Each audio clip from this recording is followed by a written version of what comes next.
sana gumagana kagad yung mic natin. Check natin yung wire. Ewan ko ba dito sa mic na to ano nangyari.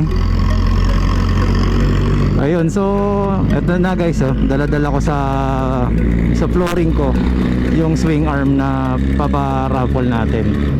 At di lang yan, meron tayong isa pang ano naalalang gamit dito, pero ewan ko kung ano, pero tingnan natin kasi may mga ano naman to may mga promo binibigay yung company na yun. So yun, kita-kits tayo dyan sa Sabado. Meron pong pupuntang company na NXT para po mag-display ng kanilang tawag nila doon, Voltaris Pro. Ayun, pasensya na, medyo maingay po kasi yung mga tambutso ng mga katabi ko, yung mga motor na nakakasabay ko. So yung Voltaris Pro at saka yung NXT na ano ba, Silo ba? So I think yung Silo okay din. Maganda rin siya, no? Mas mukhang ano yung sulit sa range kasi naka-lithium na siya. Stock niya yan guys. Tapos parang nabasa ko 2000 watts ata siya. So yun, medyo kung city driving okay na siya, no? So mas malalaman po natin yan sa pagpapadala sa akin ng e-bike na yan. So makakita natin yan at ma-review natin yan.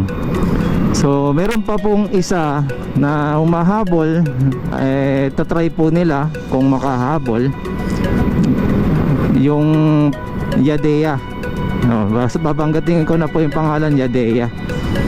Kung gusto po din nilang sumama sa ating road safety or meet and greet ayun sa EDSA, so coordinate na lang po sa akin.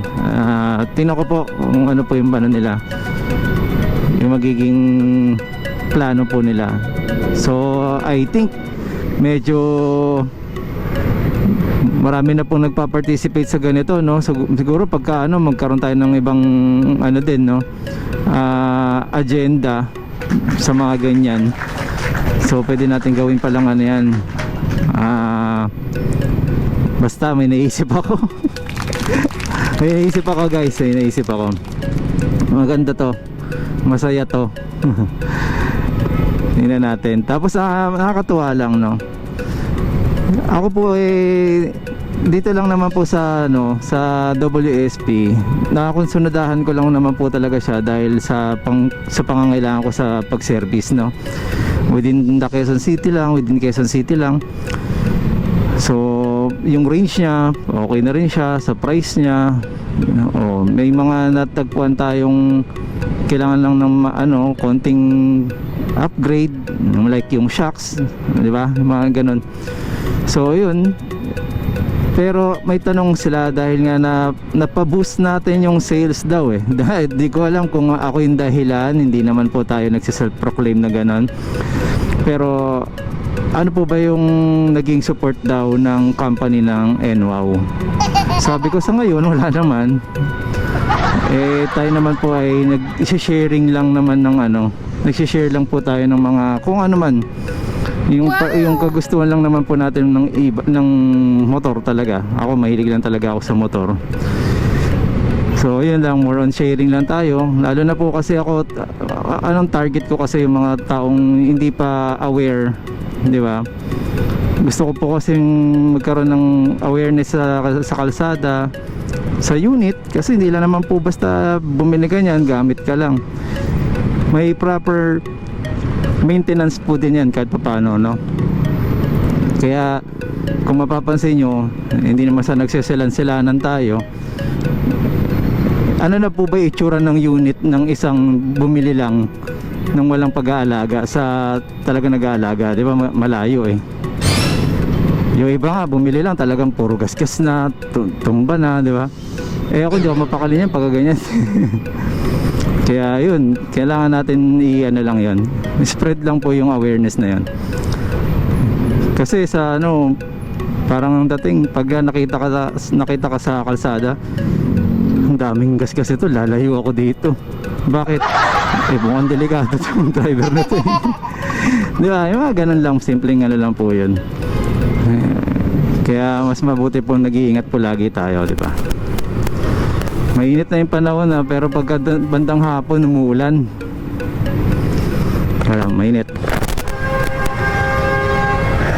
Ayun. Nakahinga tayo ng bahagya. Okay, so ito na po. Dala-dala po natin yung yung swing arm. Actually, yung isa pang dala ko, yung Freedcon po, guys. Freedcon. Yung Freedcon kasi nakita ko meron din sila mga promo na pwedeng iswap yung mga luma. Dagdag ka lang ng konti, parang upgrade, no? So, pwede mo siya magamit ng ganon.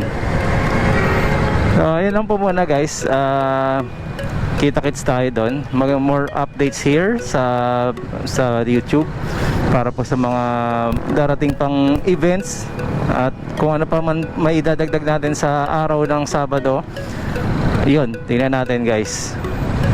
So, sa mga hindi makakapunta, okay lang po yan. Let's make it na lang po another event. Kahit pa paano po mabigyan natin ng chance ma-meet yung mga taong nagsusupport din sa atin, no? So, yun lang po muna, guys. Maraming salamat po talaga. At syempre, thank you, Lord.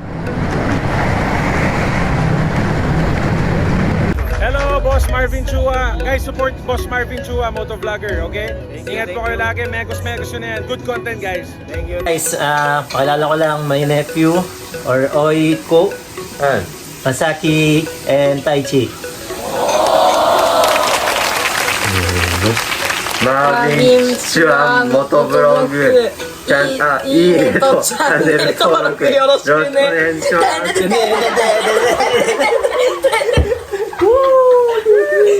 Ayan o, meron na rin tayo dito sa Japan, guys. So, okay. Once again, Marvin Chua Motovlog po. Maraming salamat po. Salamat din po sa mga nag-subscribe. Subscribe, okay. Bulol pa, no? Ayop naman.